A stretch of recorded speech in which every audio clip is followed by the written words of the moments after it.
Now, let's go to the next topic, family. Family is a normative source. Okay. Well, normative fact is created through ritual acts with 人 that is generated from ritualization in the normative realm. In Confucius' view, family provides a fundamental source for normativity. When it comes to family, we can go back to the tradition of ancestor worship.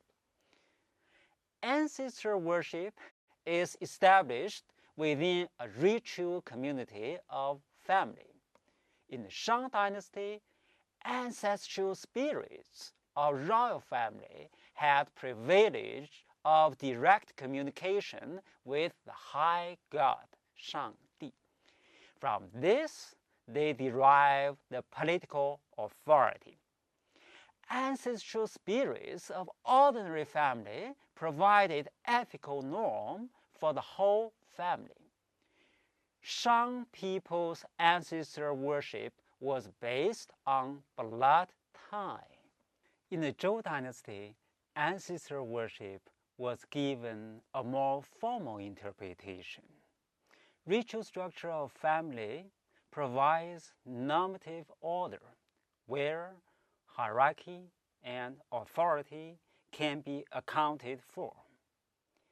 Ancestor worship was based on ritual relation rather than biological relation. Confucius followed the Zhou, taking ritual structure of family as the basis on which ethics and politics are constructed. If ritual structure of family provides a metaphysical base for political reality of Zhou dynasty, it is treated by Confucius as a normative realm in which moralization takes root. From ritual structure of family, we can get moral sense of hierarchy and authority. Confucius concentrates on moral sentiments associated with nuclear family and with immediately departed. For instance, gratitude toward parents for their nurturing love, responsibility of adult children for aged and feeble parents, a prolonged sense of loss when they depart. However, what Confucius wanted is not the natural sentiments, but the moral education. It is in the family that one first finds the emergence of rules of behavior that is based on spiritual moral assent rather than on physical coercion. The sentiments of gratitude and self-abnegation that dominate the prolonged mourning rites for parents may be considered the ultimate basis of that power of yielding, 让, on which all li are based. It is first of all in the family that li and ren are ideally fused. Confucius fully agrees with Master Yu, who said, quote, filial piety and fraternal feeling, are they not the basis of Ren? Unquote. It is in the family that one learns how to exercise authority and how to submit to authority. And it is only the man of Ren who can do both. The family is ideally the first school of virtue and the source of those values which make possible the good society.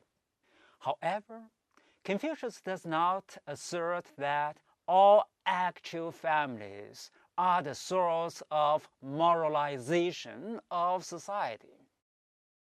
In a society where Tao is absent, the families of ordinary people who suffer deprivation and oppression cannot be expected to realize the moral potentialities of family life. The family life of the ruling class was sadly deficient in that time.